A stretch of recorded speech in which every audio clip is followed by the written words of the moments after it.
tawag sa kanya ay resolution and composition method.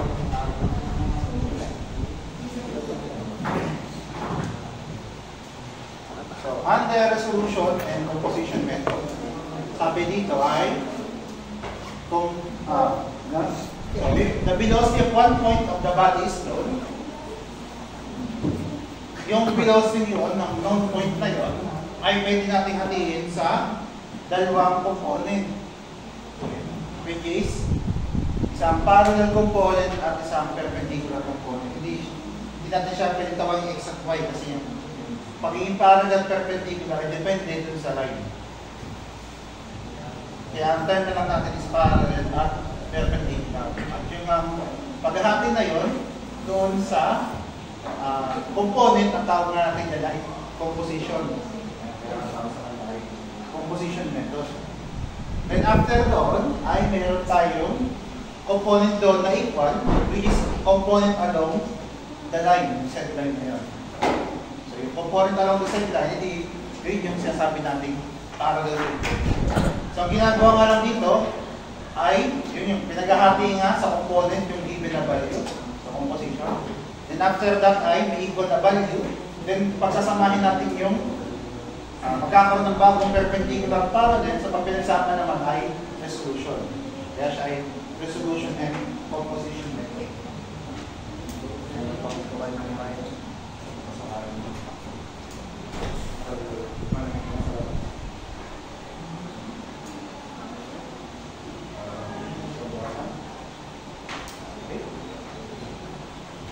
So, ito yung sabi ko, meron tayong ang given na velocity for pointing. Ito yung sinasabing given na velocity. Tapos may kukulang tayong velocity sa another point. Then yung point na yun ay tinawag na point. So, ito yung source ng velocity, yung sinasabing given na velocity. Then ito yung kukunan natin velocity yan, velocity natin. Na kung saan, ang unang gagawin ay pagduduktungin muna natin yung dalawang point na yan ng straight line. Kaya kung napansin nyo, may linya tayo between A and B. So, in-extend pa siya dito. So, hindi lang basta diretsong duktong, in-extend pa siya dito ng kaunti. Tapos yung line na yan, edi yan yung tinatawag nating line AB. Kasi mayroon A at B na points doon. So, yun yung ating line AB. Na mula dyan sa line AB, yung ating given na velocity, is yung velocity na A, ay pwede nga natin hatiin sa kanyang component. Sinabi ko kanina nga, na parallel component at yung perpendicular component. So yun yung simple lang ginagamit natin ha, yung perpendicular yung baliktad na letter D, tapos yung dalawang magkatabing linya, yun yung parallel. Kasi ni-specify natin kung saan bang line siya, naka-perpendicular o parallel. Kaya meron dito ang AB. Sasabihin niya ay line AB. So, baga babasahin ko ito yung velocity na A na perpendicular sa line AB. Then ito naman ay yung velocity na A na parallel naman to line AB.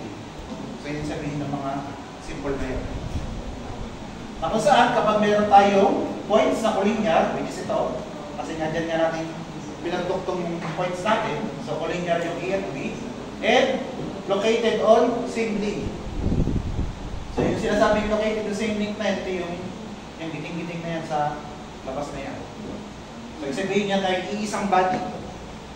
Located yung points natin sa isang body. At kung i-apply natin yung term na body sa ating mechanism ay iisang link.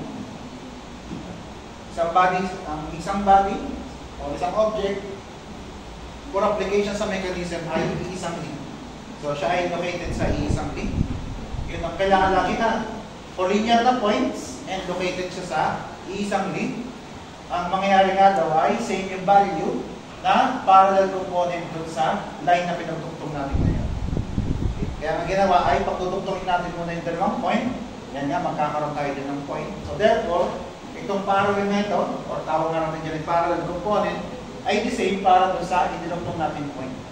Kaya kita nyo naman dito, tumalabas nga yung velocity ng A na parallel to line AB ay equal dun sa velocity ng B na parallel to line AB. So parehas yun. And then, hindi lang siya limited sa dalawang point. As long as may mga points dyan na collinear, dyan sa linyang yan, sa line AB, ay pare-pares na sila ng value ng parallel component. For example, yung sunod.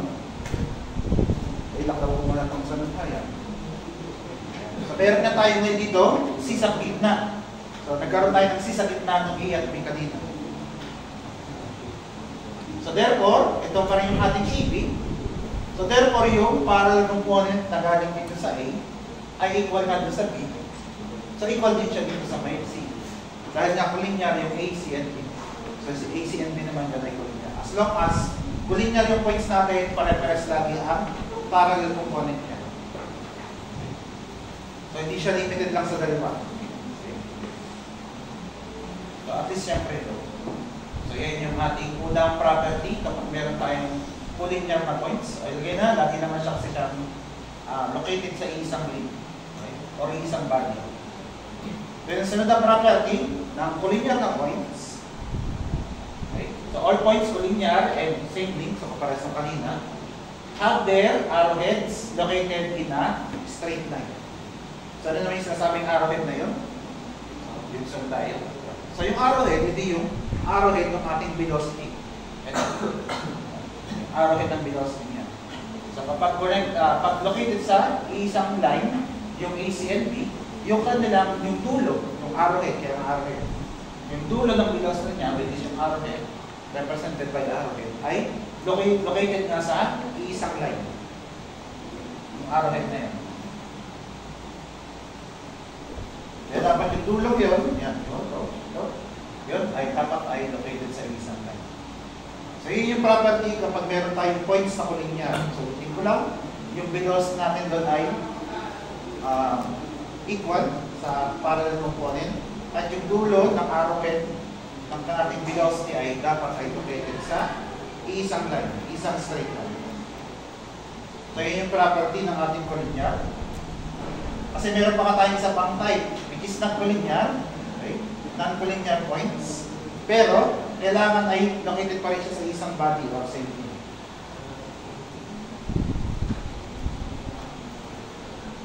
So, katulad itong sumunod, di ba? Takdaw ko muna. Ayan. So, ito nga yung ating tatlong points, A, B, and C. So, kita nyo naman yung A, B, and C ay hindi collinear yung tatlong points nila. Pero kahit hindi siya collinear, kung napansin nyo, nagkaroon nyo tayo ng tatlong set ng tatlong set ng lines connecting our points. So, kaya meron tayo ngayon dito line AB, line AC, and line BC. Kasi ngayon, sabi ko kanina, pagduktungin natin yung dalawang points na yun. So, dahil tinutuktong natin yung tatlong points na yung, or nagkaroon tayo ng tatlong line, ibig sabihin, meron din tayong tatlong sets ng equal na parallel component kasi meron tayong tatlong line. So, yung una, yung AB, edi dyan pa rin yung ating parallel component ng A. Ito. Sa A, yan. A parallel to AB ito. Tapos ito naman yung B parallel to AB. So, nasabi na nga natin yan. Inulit ko lang dito. Na yung velocity nga ng AB, A parallel to AB ay pareha sa velocity ng B parallel to AB. Pero, dahil meron pa tayong dalawa pang line, so therefore, yung sa isang line, which is ito, AC, panibagong line ulit yan. So therefore, panibagong set ulit yan ng parallel component. So ito na nga yung parallel component ng sa A. Yan. Siyempre, dapat siya parallel na dito sa line ito, sa AC. So kaya meron tayong bagong set, ito, A, na parallel sa line AC na ngayon, which is yun nga, AC. So therefore, yung kabilang point would be point C. Kaya ang magiging kapartner na dito, hindi yung velocity na C, na parallel naman sa line AC na sila na ay parehas. Ayun, simply indicated here. So, velocity ng A, na parallel sa line AC, ay parehas nga sa C, na parallel din sa line BC. Tapos, may isa pa na tayong line, ang line na to, na BC. So, kahit hindi siya, tapos, ay dito naman yung B, magkakaroon din siya ng parallel component dito. Ito naman siya. Yan, velocity ng B, na parallel to line BC, na equal naman siya doon sa C. C, velocity na C, na parallel to line BC. So, parang applicable pa rin yung sa collinear, pero ngayon, individual ngayon sila. Tatlong set ngayon ng points. Hindi katulad kanina na iisang set lang ng points. O isang set ng line pala. So dito ay meron na tayong tatlong set ng lines. Ay kasi nga hindi ko linear, kumpara doon sa kanina, na isang line lang talaga siya. So hindi ko lang nalagyan, sabihin mo na lang ito yung AB. Kasi siningin ko yung sa gitna. So pare-pare siya AB na yan. Doon nga yung tatlong points. Then after that, forward ayan. So yung velocity na parallel doon sa connecting lines ay parehas pa rin. Okay. So parehas pa rin. Yung unang statement ay parehas yung parallel na component. Then ito naman ay pagkatapos natin kunin yung parallel component ay gagawa natin siya ng perpendicular component. Then yung magiging intersection na yun, hindi yun yung magiging velocity ng hinahanap natin non-collinear lang po. Eh pagdating dito, yan. So ito yung hinahanap natin point. So kaya may pag-hanap pa rin. So yung intersection na yun yung ating velocity. Siguro para mas maintindihan natin yung lahat ng sinabi ko dito, ay itry natin yung sa ating mamaya na yan, kasi omega. Kasi lang nga, babagan pa na lang ito dahil omega. Yung velocity muna, katulad na lagi yung ginagawa. Velocity muna, then pag-uusapan natin ang angular velocity sa babagan ng isa. So velocity muna, na gagawin natin siya. Dito. Para mas maintindihan natin.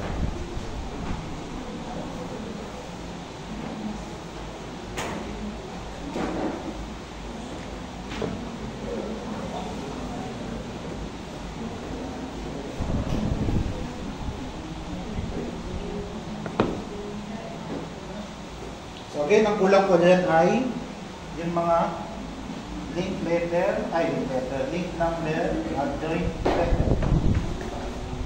So kaya ito ilagyan ko lang ng O2, O4,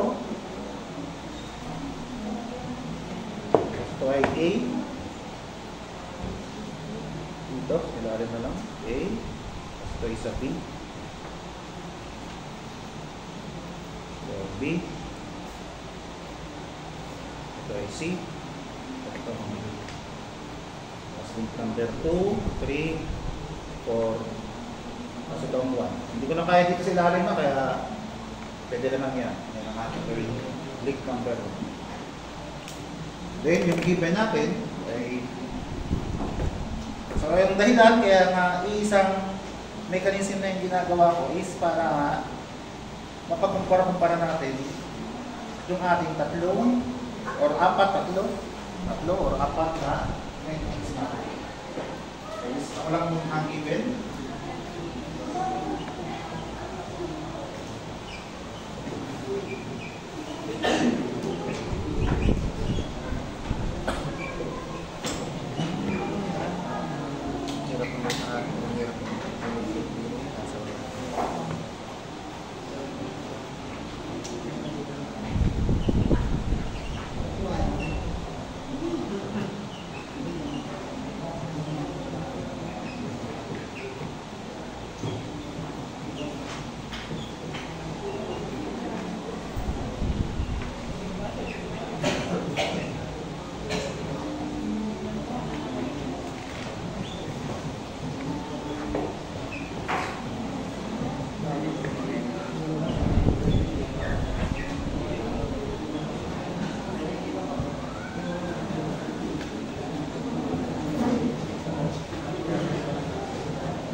So hindi kayo nagkamali ng tingin, mas malaki talaga yung ating drawing ng mechanism natin, mas malaki yung scale.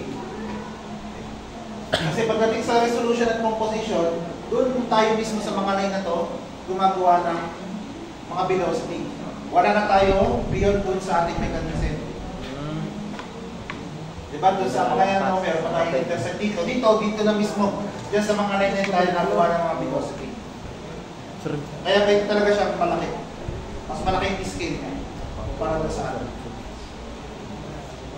Doon sa relative velocity at yung center method.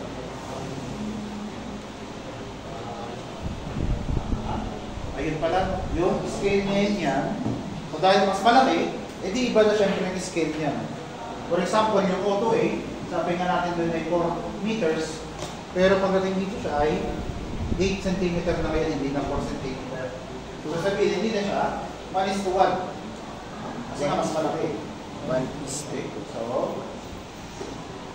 So pwede, kasi siya ay 4 meters, naging 2 cm. So pwede natin sabihin na 2 cm ay 1 meter. Okay, problema. Ito hindi, pag ganito, sabi ko walang problema dito. Ang may problema lang kasi kapag ginamit na natin yung KS, ang KS nga ay nakadepende doon sa KB pala sa. Yung pag ginamit na natin yung KB or the scale ng KB, nakabase nga siya doon sa ginamit na pang-measure sa drawing doon sa KS, which is 2 cm. So pag KB mamaya, hindi 2 cm then equals. Para sa halip na, naka 2 cm tayo dito, edi gawin na lang natin siya 1 cm. So yan ay hindi mali ang scale, hindi mali ito nga. Ang ano lang dyan ay magdadagdag pa kayo ng extra step para sa KB.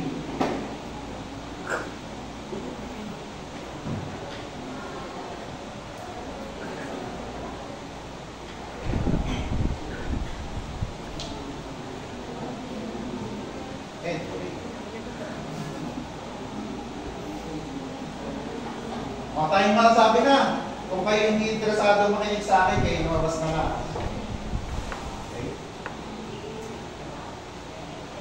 Mas gusto ko magtulog kayo kaysa kayo yung may ginagawa nila.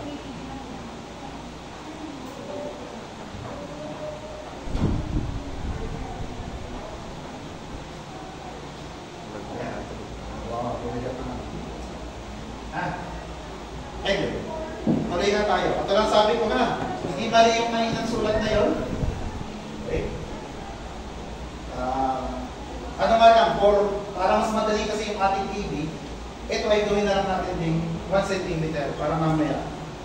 Yung mga measurement na natin ay centimeter na lang. So yung kanina nga ay 2 cm, diba? Ay 1 meter. Kaya para maging 1 cm, i-divide lang natin to sa 2. So sa halip na ito yung 1 meter na yun, hindi siya may okay lang na 0.5 meter. Okay.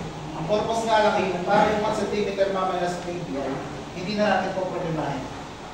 O kopyahin lang natin yung centimeter. Hindi ka sabi ko nga, kung anong ginamit ko dito pang measure sa drawing, yun din na gagawin sa KB at sa KB. Okay. Kaya ito, sa halip na ito, gawin na natin 1. Okay. Para di-convene nyo na sa akin. So gawin na natin 1. Pero ito, hindi na mali na. Ito mali. Mas convenient nga lang na naka-centimeter na natin ginagamit natin. Na scale. Okay. Kaya ito ay option. Okay. Pero syempre, mas madaling nga kung gawin na natin. Kaya yan, gagamitin natin yung scale. Okay. So, 1 cm is equals to 0.5 meter. Tapos sige, drawing yung scale. Tapos double check natin yung angle. Kung 70 pa talaga. Check lang natin. Saglit lang na check. 70. So mukha namang 70, kaya ako chinek kasi yung angle data ko natin 70. Okay. 70 naman. 70. So okay, wala tayong problema. Proceed tayo sa velocity. So dito nga, wala pa tayong basehan ng velocity, kaya hindi pa tayo makapag-A. Okay, kaya gagawin nga natin ay kukunin natin yung velocity ng A na yung velocity ng A ay equal sa O to A times omega 2. Ano pala, no? Yung ikot ng omega 2 dito kasi ay dito pwede ako magdagdag dahil hindi masyadong maraming linya. So pwede ko siyang counterclockwise na. Ito yung ating omega 2. Okay, nilalagay ko nga doon para wala akong maalala. Mamaya kasi pag nag-drawing ako doon, hindi na ako dyan nakatingin. So parang reminder lang sa akin para pag-ikot ng aking omega. Velocity ng A would be, auto A nga natin ay 4. Tapos 100 radians per second. Ulitin ko mo lang ulit na. Kaya pa ulit-ulit, yung aking sample, ay para makapagkumpara natin yung lahat ng apat na ito. Tapos makikita natin mamaya yung mga measurement. Okay. From there, makikita natin baka saan ba tayo nagkamali kasi may error, mga error, possible error. So, kung saan galing yung mga error. Ito nga ay velocity ng A would be 400 meter per second. So, sinama ko na siya dito, kaya baksak ko na rin. Sinama ko na rin siya dito. Then, may 200 tayo. So, check natin dahil mukhang gip-gip din no? Sa 4 cm. Okay. Baka kailangan nating, or baka hindi kaya yung 4 cm. So, pag kinik niya kasi ninyo, ayan, pag gumawa tayo ng perpendicular, pag pagalan niya siya, dahil ng ating ikot dito. So, mukhang pasok naman. Okay. Konti na naman. Malapit na, pero pasok naman yung 4 cm. So, sabihin, wala tayong problema kahit ang ating KB ay maging 1 cm ay 100 meter per second. Kasi pag chinek natin yung yung velocity na A, 400 ay so, ito ang ginagawa ko nito ay para lang ma-check ko nung measurement ng ating input na velocity ng 4 cm. Kaya sabi ko 4 cm dito. So kung hindi ka siya, hindi kailangan nyo ngayon either sabihin, i-adjust nyo ngayon yung KB. So dahil kasya pa rin naman, so hindi ko nakapagta yung KB natin. So KB pa rin natin ay 1 cm ay 100 meter per second. So yun nga, drawing natin siya ng 4 cm dito. Tapos yun nga, sinusundan niya kasi yung ikot.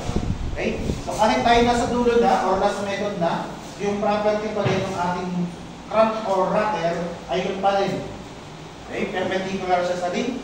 Tapos kasabay niya yung ikot ng ating angular velocity. Okay? So hindi nagbabago yun. Kahit anong maging may ikot. Pare-parehas yun. So yun ang gawin natin ngayon. Tatapat ko lang siya sa point A. Dito. Tapos 4 cm nga.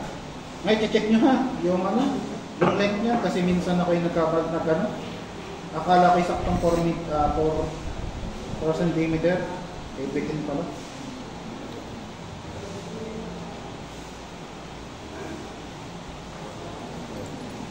So, yan na yung ating velocity ng A. Tapos lagyan ko lang ng arrow para maliwanag yung direction natin.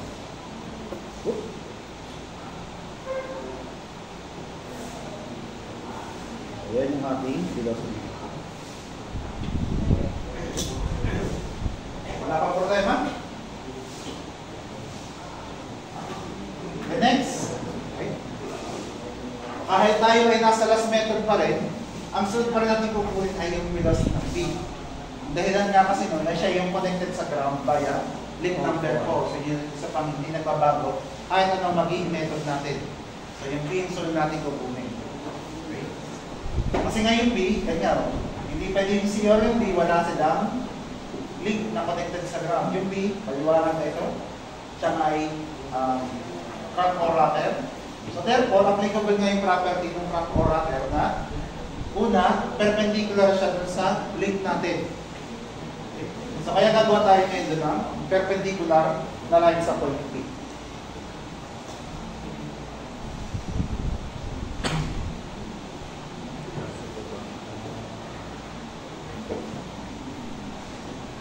Hindi makapaltan to kasi ganun talaga siya.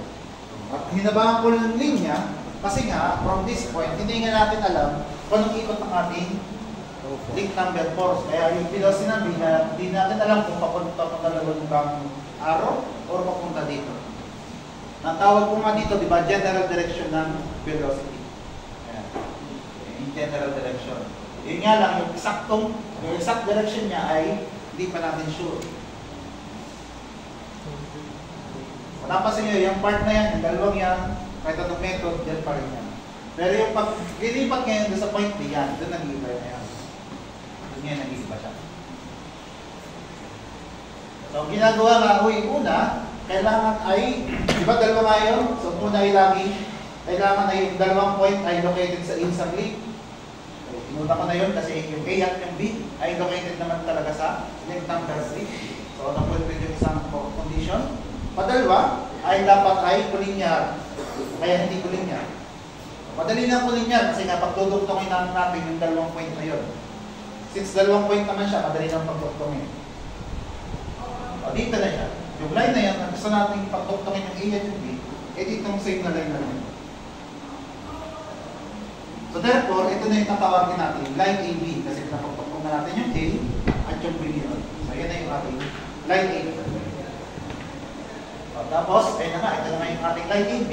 Ang gagawin na natin dyan ay gagawa ngayon tayo ng component ng ating given. Ito na simula sa dito. So para magka-component, dito, so napansin nyo may kulang dito na linya para mapag-project natin. So yun ang una natin gagawin. Extend natin itong line AB na to para may pagpo-projectan yung velocity natin dito. Pero kasi kung nandito na siya, itatapat lang natin dito sa line AB. Dito kasi wala pang pagtatapatan. Kaya, extend ko lang ng kaunti yung ating line AB dito.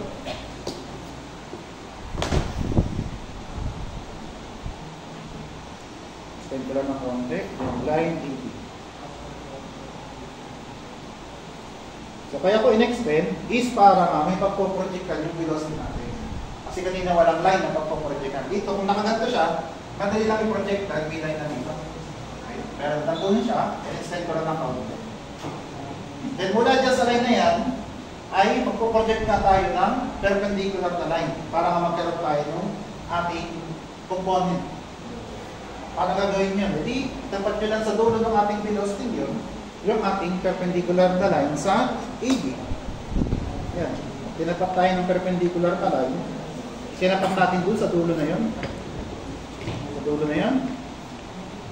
Tapos, project nyo po ba? Na, kakarangan ko lang ng kaunti ha. Nandito kasi ang camera kaya nakakatuban talaga ng kamay ko. Basta doon sa dulo yun. Doon sa dulo ng aking A na yun. Dito, hindi ka siyang practice. Check natin. Yun, check. Tapos lang yun. Ito, kasi yun. So, pag nag-project ko ba, na perpendicular dun sa ating line AB, ayan. So, una, yung ating ginawang perpendicular na yun na yan, edi yan na nga yung ating velocity na A na perpendicular. Perpendicular. Tapos yung projected sa ilalim na along or parallel sa line AB, ito na yung kanya ng parallel component. So, ito yung parallel component, ito yung perpendicular component. So, hinati natin sa component yung ating velocity. Tawag na natin doon ay composition method. Pag pinag-iwalay, composition method siya. So, para tama yung label natin, una, hindi mawawala siyempre yung arrow. Lagay ko lang yung arrow para mamaya ay maliwanag pag nagtuturo ako. Especially yung parallel. Ito sa parallel. Yan. Tapos, label. So, ito nga, hindi lang siya dito. Kaya dito ko na sa ilalim ilalagay. Yung ating velocity na A na perpendicular to AB. Yun. Tapos, ituro ko na lang. Yan. Kaya ang AB, kasi nga line AB pa tayo. Yun ang meron tayo. Kaya meron tayo ito. Ay yung velocity A na perpendicular to line AB. Tapos ito naman ay yung velocity ng A na parallel naman to line AB. So, dito na lang sa ilalim. Velocity na A na parallel naman to line AB. Tapos turo nito lang. So, inabot ko nga. So, velocity na A na parallel to line AB.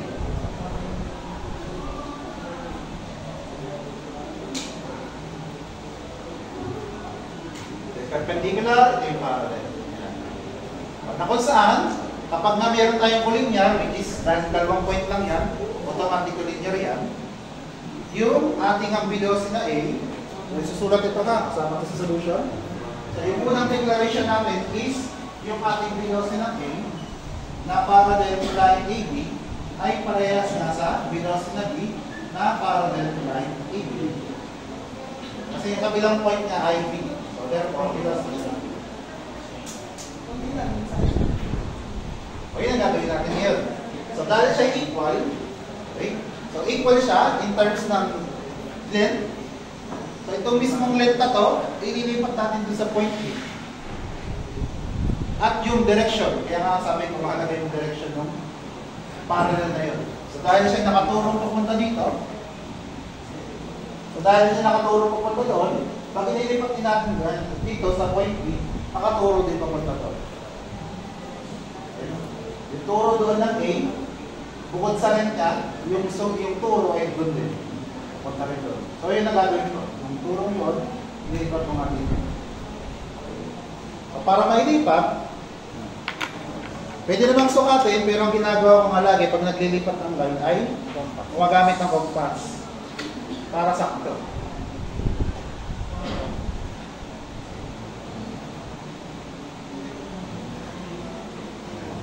So yan na, yun. So yan, yung compass na yan, lilipat natin dito. So double check ko lang.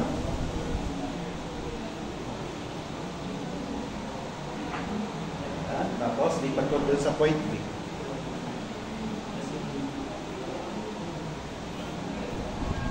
Ayan. So again, maintaining nga yung ating direction for the B. Ayun na, tabo lang. Ayun. So ito, lilipat ko lang. So yan na yung ating arrow ng B. Dito. Tapos ano lang ha, boballpening ko lang para dito kasi susulat. So para lang kita. So ito na nga yung ating velocity na B na parallel to line AB. Ayan. Isulat ko na eh. Ayan. So ito yung velocity na B na parallel to line AB. So pagkatapos nga natin may lipat yung parallel, ay gagawa naman natin siya ng perpendicular na component. So para makuha yung perpendicular component, yung dulo mismo nung parallel na yun, gagawa lang din natin siya ng perpendicular na line. O yung dulo, yun. Yung dulong yun, gagawa lang natin siya ng perpendicular na line.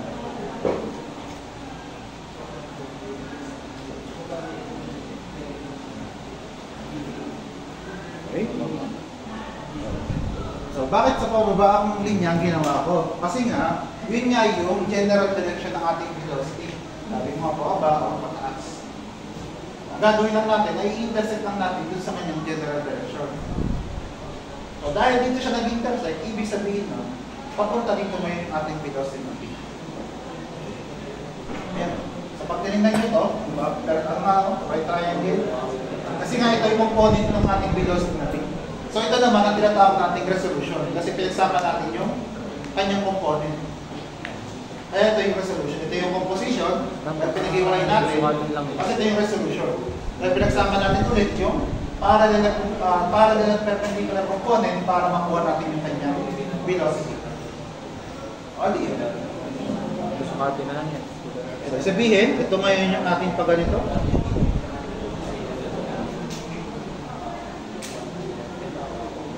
Ito yung ating velocity ng B. Kasi ito ngayon yung ating perpendicular component.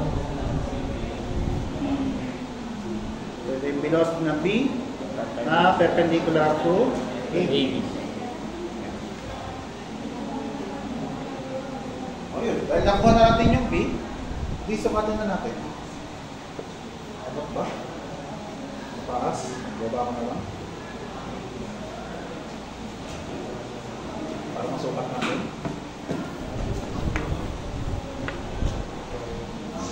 0, tapos, ayun. 0 ito. Tapos dito. Ayun. 1, 2, 3. 3. So, 3.3. Therefore, velocity ng B is 3.3. Okay? Kaya kailangan nga natin yung velocity, kaya mabalik tayo sa ating AB. Kaya, yan, 1 cm lang kasi. 100 velocity ng B, kaya 330, 8 na ito.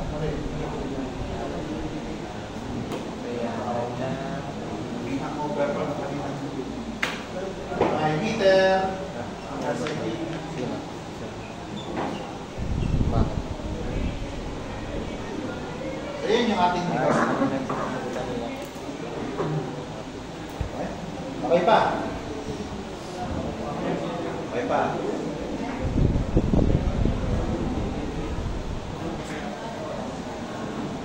So yung sa A, yun nga yung composition kasi nga pinag-iwalay natin sa component. Kaya yung composition. As a resolution ay pinagsama natin yung component niya. Silang mo. Okay? Okay pa. Okay pa. Yun na. So ang mangyari ngayon ay proceed ngayon tayo sa next na point. Okay. At yung next na point ay doon tayo sa D pupunta, hindi yung C. But uunahin natin yung D kasi nga meron tayo dito ngayong collinear. Okay? Since may collinear na tayo, unahin na natin yung collinear na siya. Kasi nga kapag meron tayong collinear na points ay equal yung kanilang parallel component. So ang mangyari lang dito, itong equation natin kanina na na-declare para sa A at B ay dadagdagan lang natin ng para sa C.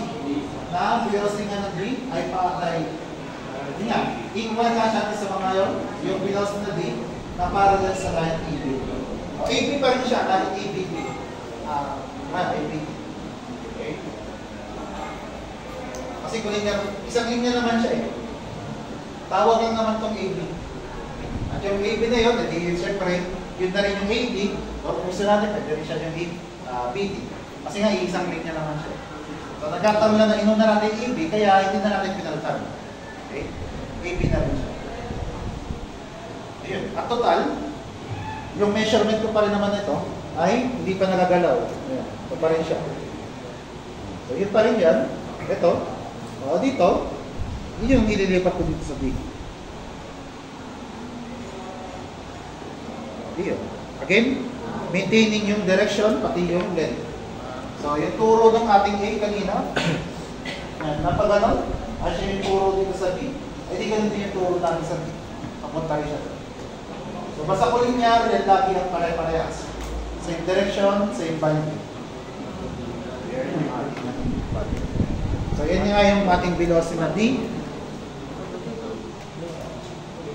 Velocity na D. Pagkagawa pa ng isang Na parallel line sa parallel sa line 80. Pero syempre, kaso walang kung napasin niyo yung D, at kukumpara natin sa B, kamala, yung B nga, yung B ito, ay burahin ko na itong nasa taas na ito. Para hindi tayo malita. Ay, tanggalin ko na ito. Hindi ko na kasi kailangan yun. Kasi nga yun nga, nakuha na natin siya yung punta ito. Kaya yung linyang yun ay pwede na natin burahin. nagawa ka na. Yun nga, dahil nga doon sa linyang yun, na perpendicular nga dito sa line number 4, walang kasing yung D, walang pagpe-perpendicular na. Kasi nga hindi nga siya connected sa ground. Okay. So paano nga yung gagawin dito sa D? Kasi yung B meron. Kaya project lang natin perpendicular, ipag-intersection siya. Okay?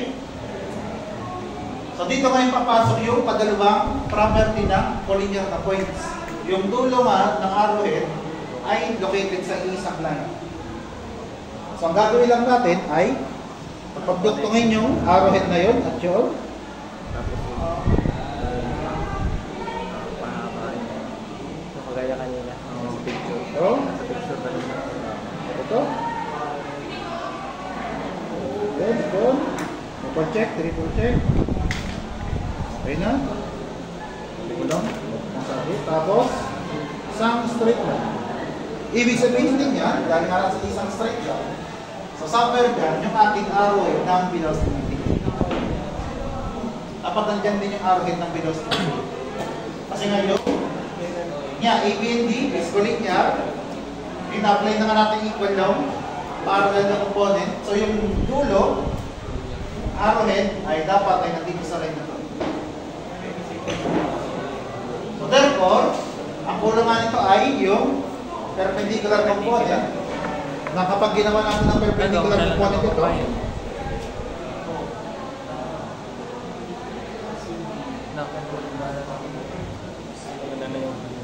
Ayan. Mag-intersect ngayon siya dun sa ilalim na yun. Yan eh, Okay? So, yung intersection na yun, yun yung dulo ng ating D. So, ang gagawin ko na lang dyan ay co-connect siya dun sa point natin dito sa baba.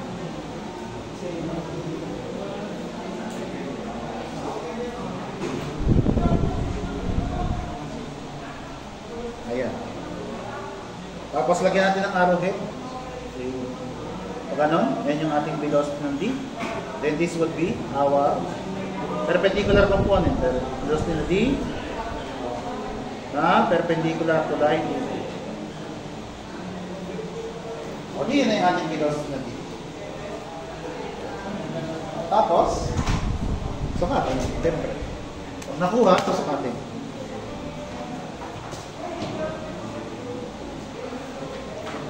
Wala na.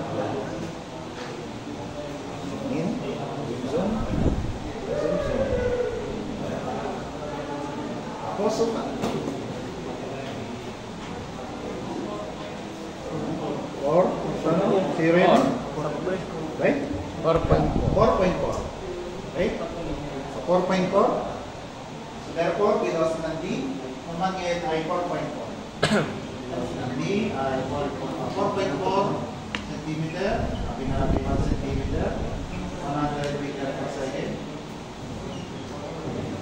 So, 440 meter per second. So, dito ba, yan na, makikita nyo dito, kung ito'y naging 2, edi ito over 200 over 2 pa. Okay, kung community natin kung kanina ng scale natin. Kasi nga, dapat ito'y 200. So, kung dagdag pa tayo ng complication sa simpleng conversion natin. Kaya nga, hanggang maaari, gawin natin itong mga wala lang. Okay? Mas madaling mag-convert. Pero kung gusto talaga, hindi ko ipipigilan pag ginawa nito. Scale lang na yun. Baka ma-problema lang kami. Baka lang nga kayo pa dito. Baka bigla nyo kasi i-times 2 tapos nakalimutan na over pa siya. Kasi kung at least kung ito yung 1, ito yung nasa taas na 90 degree. Wala na sa okay? Pag 2 cm yun. Okay? Okay pa? A, B, at 3. Ayan. So, dahil nakuha natin yung D, edi, syempre, yung letters na ngayon. So, yung letters. Letters. Oops. May ruler pala doon. Ayos pa ha? Ayos pa. Ayos pa naman? Doon na tayo sa letter C. Ay, at katulad sabi ko kanina, yung A, B, at C ay hindi nga siya collinear. Kaya nga, di pagduduktukin natin siya ng line. So, which is ito na nga yung mga line na yan. AB, yung AC, at yung BC. So, meron ng line. So, gagawin na lang natin sila ng yung component. So, unahin muna natin dito sa part ng A. A, papuntang C. AC. So, yung velocity ng A, ganun din katulad ng ginawa natin dito sa B, gagawin din natin ito ng component. Kaso nga, pag pinroject natin po, wala siya matama na linya or point. Kaya gagawin lang muna natin ay extend lang natin.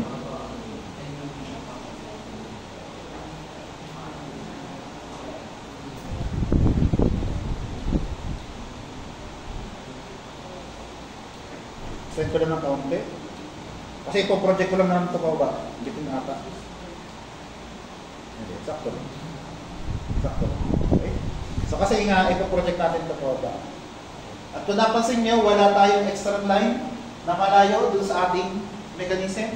Kaya nga ito'y pwedeng i-zoom in na ganito kalaki yung scale natin.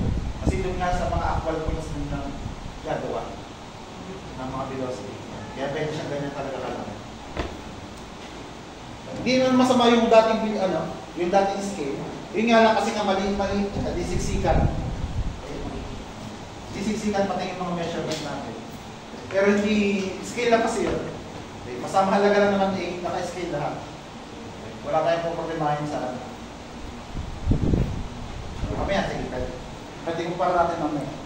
So, para dire-diretso, doon muna tayo sa C. Ayan, extend ko na nga. Dahil katulad ng ginawa natin sa AB, Yung sa AC ganun din. So, yung dulo ng ating velocity yun ay gagawa natin ng perpendicular na line.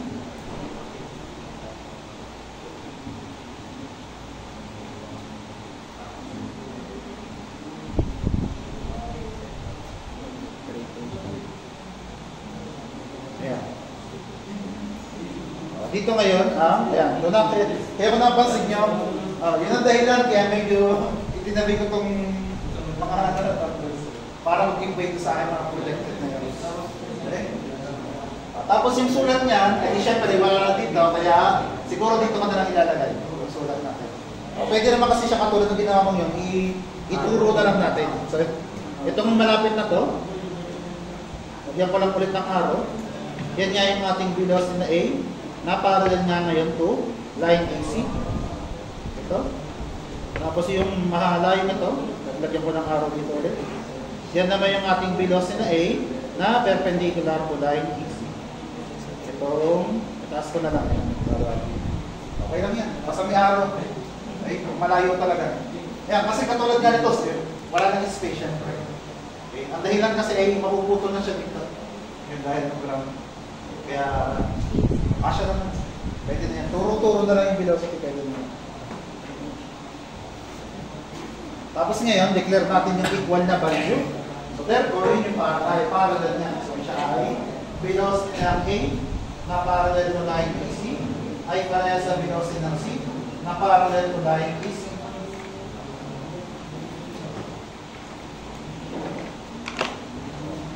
Again, hindi lang siya basta equal. Equal sa length, pati yung direction. Kaya talagang kuha ng arrow. So yun nga. So dahil na siya ay papunta doon, sabihin, pag nilipat natin sa C, papunta ulit doon.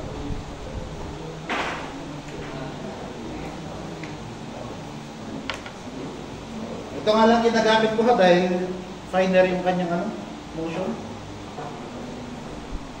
Pero hindi naman ibig sabihin na yung pinapahanap ko yung gano'n. Nagkataon lang kasi nakasama sa package.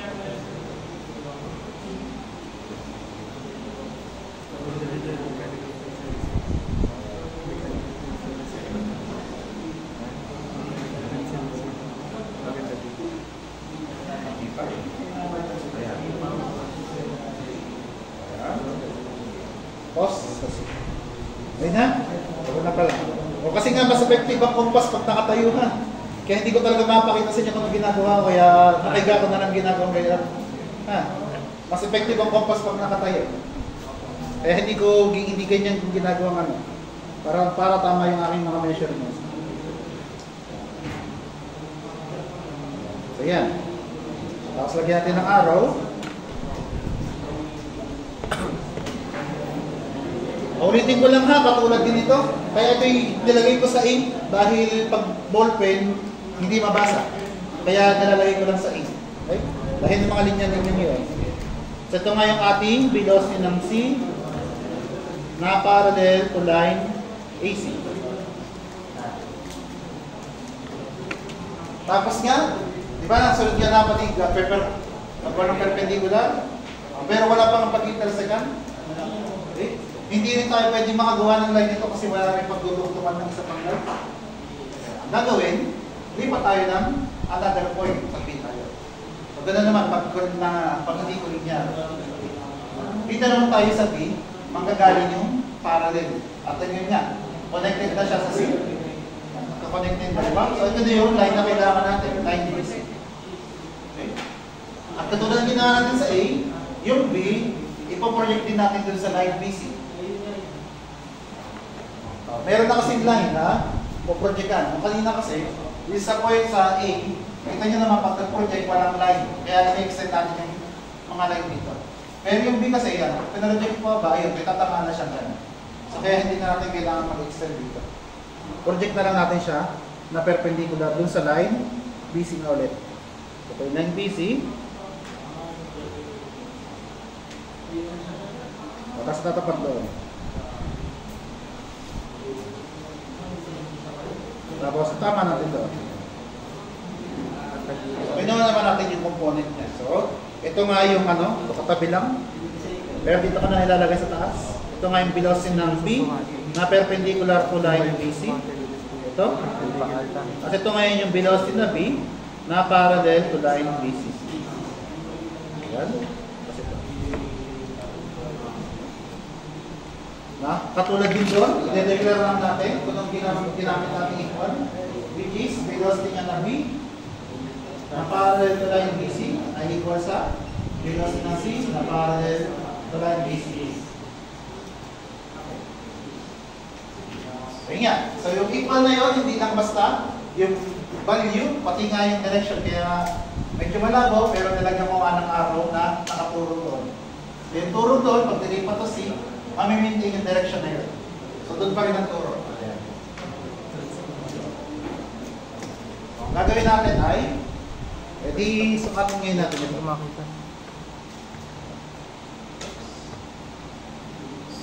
Yan ha. Basta susukatin ko yan ha.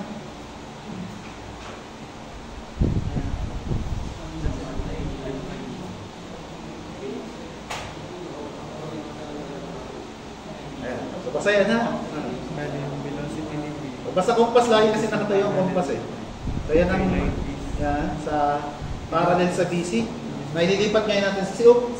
Yun. So kung napansin nyo, wala ngayon. Kulang ngayon siya dito ng line. So dito ngayon tayo mag-extend mamaya. Dito naman tayo mag-extend. Kasi walang line na pag-intersecan nito eh. So, pag ginanito ko siya, wala nga pag-intersecan. Kaya, ito ngayon line BC, ang i-extend ko ngayon dito. Okay.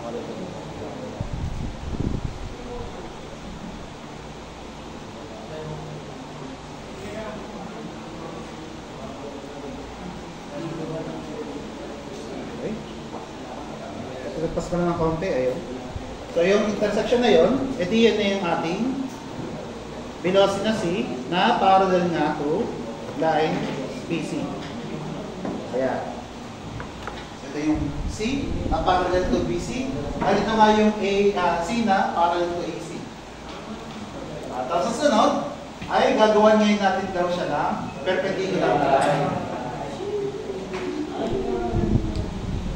So, dito, turuan ko na.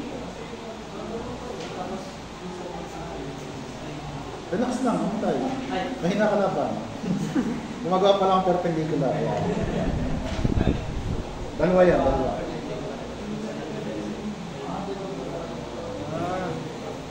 Yun na yung ano. Tapos yun nga, hindi. Dahil nga kung saan nga mag-intersect, so doon nga yung ikaw natin yung C. So intersection na yun. Parang kagaya nung sa isa, kaso gumawa ka lang, umulit ka lang.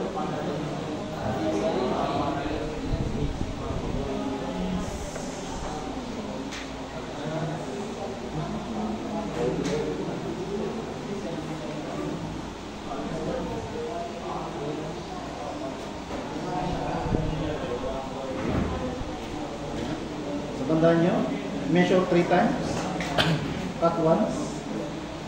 Nasabi lagi, cut once, measure 2 times na lang. Pero dahil engineer, bawal magkamali, kaya 3 times ang susukatin. Ayan. O, di yun ngayon yung ating velocity ng C. Usala pa nga ng kaunti-kaunti lang. Very, very slow. Last na. Kaunti-kaunti lang yun. Velocity ng C, tapos kumpletuhin lang natin yung label natin. So ito nga yung velocity ng C na perpendicular to BC. Ito, ayun. At ito naman yung velocity ng C na perpendicular sa AC.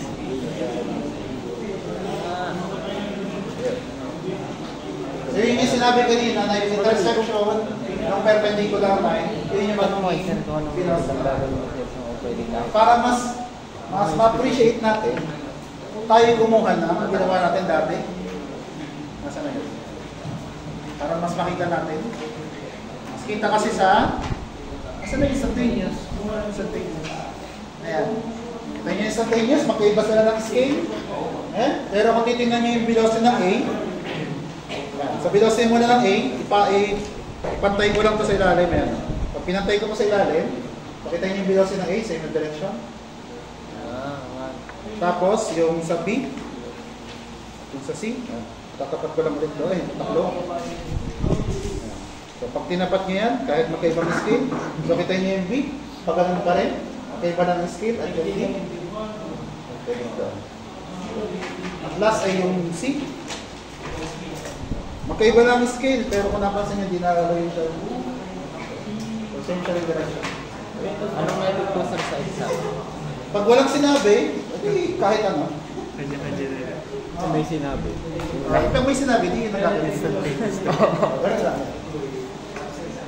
Okay? O di, marang makakuha natin ang value na yan. Paano Sa kapag kapag hindi ko dito? Tapos makikita ngayon yung sinasabi kong pagkalit-lit na. Ayun, konti-konti lang.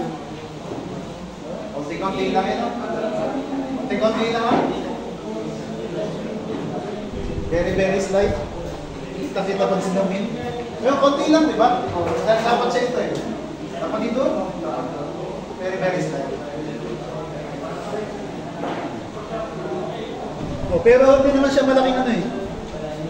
Eh, mahalaga dyan na hindi malaki yung effect ng maliit na yun. 2.1. 2.1. 2.1. Well, itong 2. Kasi gusto mo pa kabila para makapili natin. Hindi, wala akong problema. Wala akong problema. 2.1. O yan, 2. Malapit sa 1. 2.1. Hindi kasi yan nangyari nung dati sa akin, nagsakto siyang 2. Kasi nga sumala yung point ko sa intersection. Kaya inupakan ko yung ano. So, velocity nga ng C ay 2.1 cm by 100 meter per second per centimeter. Therefore, velocity ng C ay 210 meter per second. Ayan. Again, pwede nyo nga rin ito kumpara sa ginawa natin sa dalawa, o tatlo. Na sa ating values, dapat pwede na nagpalapit. So, yan yung ating mga velocity. Okay?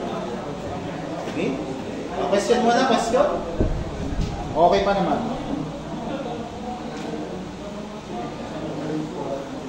Okay? Question niya? Okay pa. Goods pa, goods pa.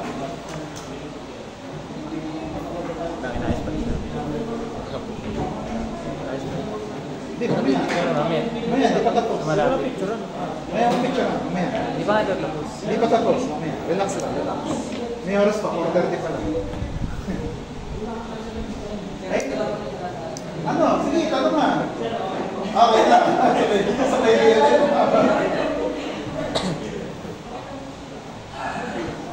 Okay na? Hindi nga.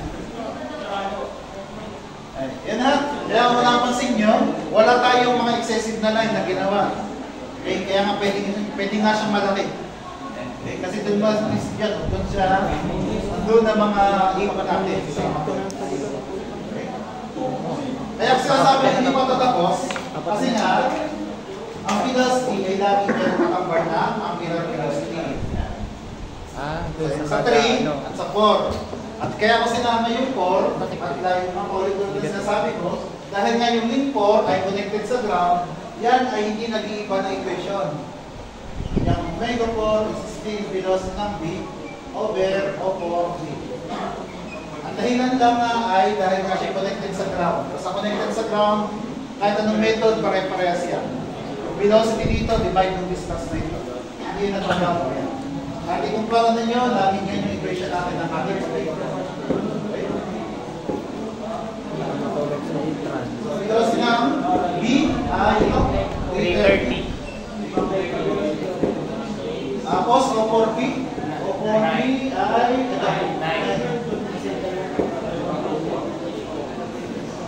Omega 4 ay 330 ito kayo marano, yung maraming 6. 36.7.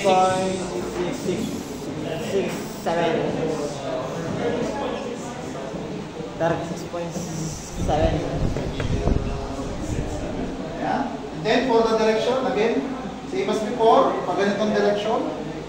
Okay? Pag ito nga yung direction ng ating B, ito nga yung pinag-ikutan niya. So yung minute na yun, would be Counter. counter clockwise. Counter clockwise direction. Okay? Okay, yan ang inulit. Paulit-ulit kong nilalagay ito para nga pag kinang-pair natin, lagi pa rin pala hindi nagbabago yan. Ang dahilan niya ay connected test. Pero pagdating sa floating link yun, doon nag-iiba-iba ang different method natin. Kaya, punta tayo sa ating, balik tayo. Balik para sa channel. Channel. Selective fight. Dito muna tayo. Pagkan muna natin yung balitang slide, yan para sa Angular. So pagdating dito, sa resolution and composition, ang kailangan na ngayon natin is yung, yun, kamay ng purpose ng mga perpendicular kasi puro parallel, di ba? Parallel doon tayo ay parallel. Ang purpose ng perpendicular ay dito sa angular velocity. So doon natin kukunin. Tapos, di ba meron tayong line na ginawa na pinagduktong-duktong natin yung arrow. So pag pinagduktong-duktong natin yung arrow at yung line kung saan mga collinear yung mga points natin, mag-intersect yan. Okay. So tawagin natin dyan ay Q. Q3.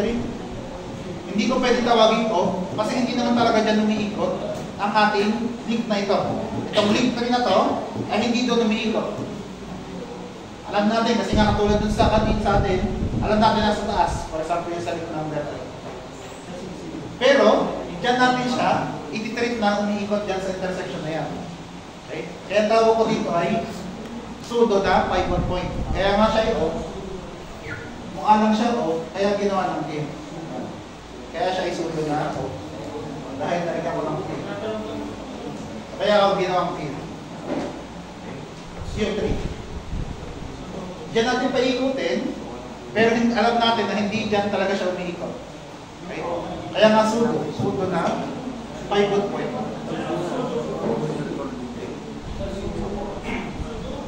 So therefore, kung ang kailangan natin perpendicular dun sa A, yan, dito AB, dahil AB pa rin ito. So ang kailangan ngayon natin is yung distance niya dun sa pseudo na pivot point. So balik sa Q3, tapos A, okay? Then yung B, ganun din. Okay? So apply natin ngayon yan dito sa ating drawing. Yun lang nga, yun ang purpose ng mga perpendicular line natin para sa pag-ikot. Nang magamit natin yung perpendicular line, balik na tayo. So yun naman purpose ng perpendicular line.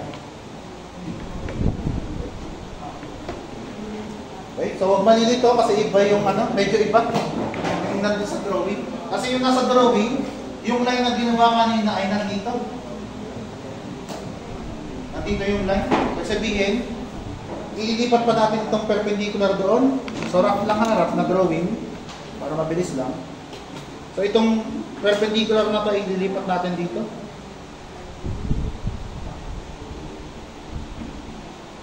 Ba? Hindi, yun na lang. Ito na lang para at least ay malapit. Perpendicular na to. Yan. Tapos dito. Ayun.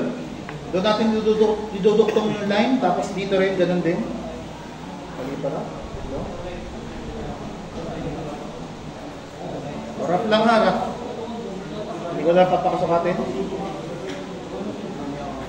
Tapos yung intersection na ito ay yun yung gagawa natin ng line.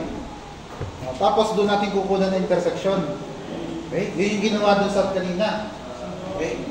Dahil yung line na yun, ay ito rin line na yan, para din sila. So para hindi na tayo gumawa ng bagong line. Okay? So ang gagawin natin yung una, ito ngayon yung intersection na to. Yan, nakikita yung intersection ng linyang yan. At yung ating line na AB, dahil yun nga yung pinagbasingan natin dito, AB. Ito, yan na yung ating magiging Q. Q3. Itong ito. So yan yung ating magiging Q3. Yun ang intersection niya. Yung sinasabi ko. Yung dulo ng ating perpendicular na yun, yung ginawa natin line kanina, yung intersection niya dun sa basihan niya, di ba siya ngayon nakabase na sa line AB? Ito mga to AB. Okay? So doon nga yan siya i-intersect because ito line AB.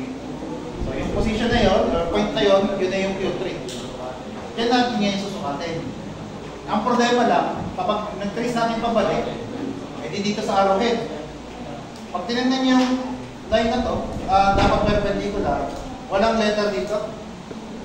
Ito rin, sa B. Yun ang letter. Sa B. Ito. Ando ng letter. Ito. Kasi ito yung mismong susukatin natin, yung sinasabing letter. Kasi yun yung triangle. Yung triangle. So, dapat ito yung susukatin natin. So, yung mga yan, walang letter. So, para may letter yan, okay, sa halip na tayo mag-introduce ng bagong letter, dahil ito yung A, ito na lang ay small letter A. Kasi na yung B, so ito yung small letter B, ganun din dito sa D. Mga small letter na lang siya. Dahil lang kailangan natin yung length ng O3 hanggang dun sa kung saan tumama yung line natin na yun. So yung kanina kasi, yung line ay dito tumama, kaya pag pinareject yung pababa, may point siya. May point A. Kaya yung kanina tamang Q3A. Kaya yung line nito, kasi pinareject pababa, kanina, may line dito, pinareject pababa, tumama siya sa point A. Kaya tama yung Q3A. Na capital letter A. Pero ngayon kasi, yung O3 natin, yung Q3 natin, pag tinarase natin hanggang dun sa dulo, tapos pinareject natin pababa, kaya pinareject pababa kasi ang ginagamit natin ay yung perpendicular. Ito nga yung perpendicular. Walang kahit anong letter, walang letter, walang letter. So para mahanap natin itong line na ito, yung length na yan, introduce tayo ngayon ng small letter na lang. Doon sa kapartner niya, capital letter. Ito ngayon ay small letter A. Ito ay small letter B. Kasi ito ang small letter B. At yung small letter ngayon, yan yung susukatin natin para sa distance. So, ganun pa rin naman, velocity over radius, or yung distance niya sa pivot point, again, ito may pseudo, kasi alam natin na yung O3 ay nandito sa taas. Yun ang tamang pivot point niya. Okay? Kasi yung Q3 ay depende ngayon dito sa line na ito. Kaya yun yung pwedeng magpalipat-lipat. Pero, for this instance, doon natin siya paikutin sa Q3. Okay? Kaya nga siya yung pseudo. Okay? So, yung omega 3 ay pwede nga yung sa A. So, mga kailangan natin ay perpendicular. Tapos, ang layo niya nga ay yung Q3 dun sa small letter A. Na pwede rin yung B. Because na B, na perpendicular to AB. O di sabi nga lang tayo, Q3, pero small letter B. Last, yung D, dahil yung pa, dahil nasa isang line yung AB. B. Edi Q3 na small letter D. Pare-parehas yan. Kasi nasa isang line naman ito, linear kayo, A, B, and D. Pero kailangan ngayon natin ay yung mga perpendicular component. So, pili na lang kayo na isa. Okay, option lang kung dalawa. Okay na lang. Pinili, parang ang problema ng pinili. Pinili ang option.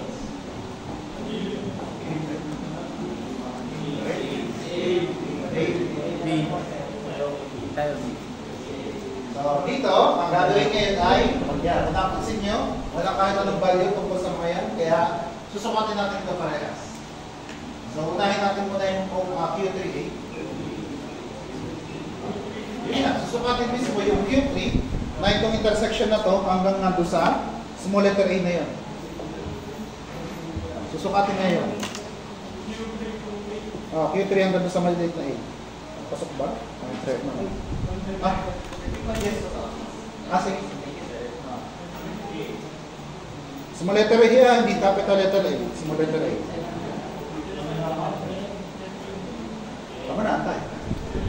Ayan na. Katulad sabi ko, yung 0 ay tatapat ko doon sa intersection na yun na. Yun. Hindi lang kita masyado, pero may tuldok ako doon na ginawa kanina. Yun. May tuldok doon. Na doon ko itatapat. Tapos, intersection ko lang. Ayan na. Basta ito, yung 0 tatapat ko sa Q3 kasi ang kailangan natin ay itong part na ito. Ayan, kita tayo lambot na. 10.6. Ba? Galing, nasukat agad. 8 ha? 8.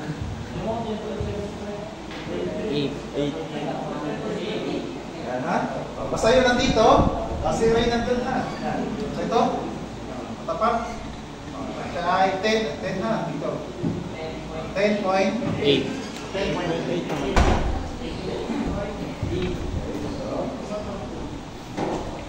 ay 10.8 centimeter. Tapos, ang kailangan na natin actual na measurement niya, babalikan natin yung Meter. KS na ngayon kasi siya ay length. Length kasi siya, kaya KS. Sabi nga natin ngayon ay, pinuha na naman yan. Di pa katapos? Hindi pa po. Yes na. Alam ko kasi kanina, sabi niyo kanina, Is niya tayo natapos kanina. 5.4. awarding na sabi niyo kanina. Sige, alis mo. Alis na. Wala ka na kasama. Tulungin ako. Okay, pwede lang pumasok kayo. Para malas.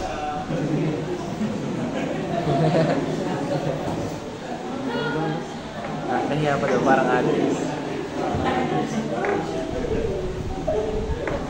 Anyway, tuloy natin. Ayan. Okay na? So, divide 0.5. So, divide by 2 lang. So, 5.4 Meter. meters. Q3A. So, kaya hindi ko pa sinuzoom out kasi ang sunod nga natin ay yung susukatin natin yung perpendicular component na yun. A, perpendicular to AB. So, yun ang masunod natin susukatin.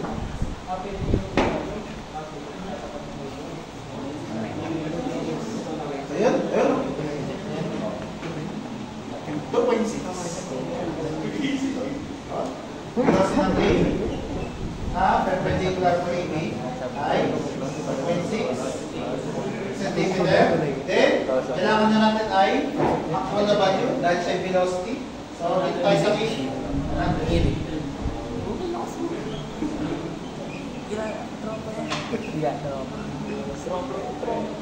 Ay,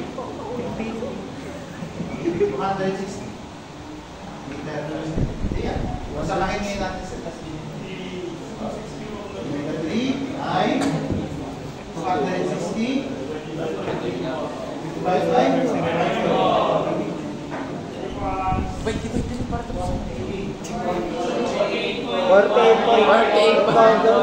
Wala ka pang tinatype, may sagot ka na. Oo, tama ah, 1481. Pangalan ka lang.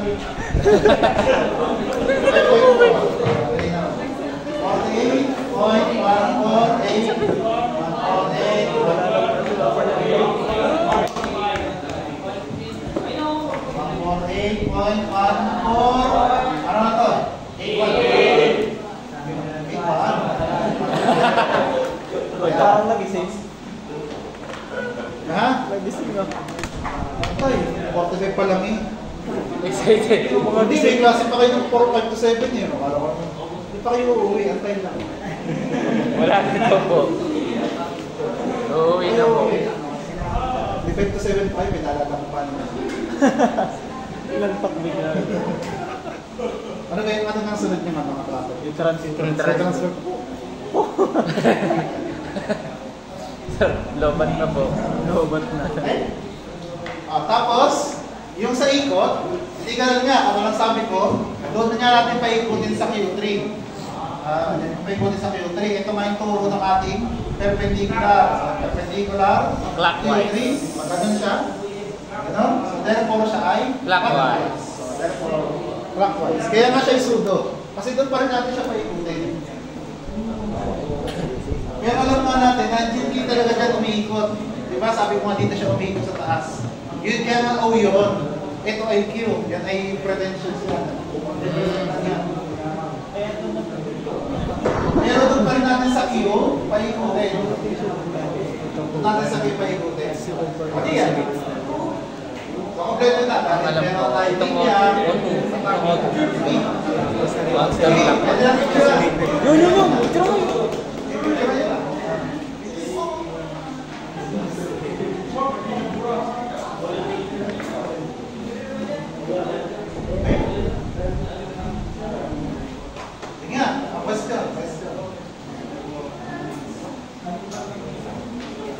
Tayo malabo, lapitan mo na.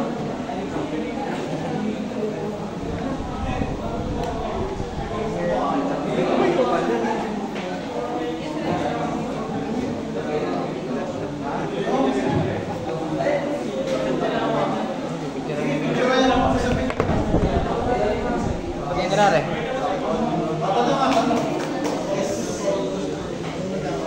Hindi pa tapos namin. Isa pa to. Hindi, I mean,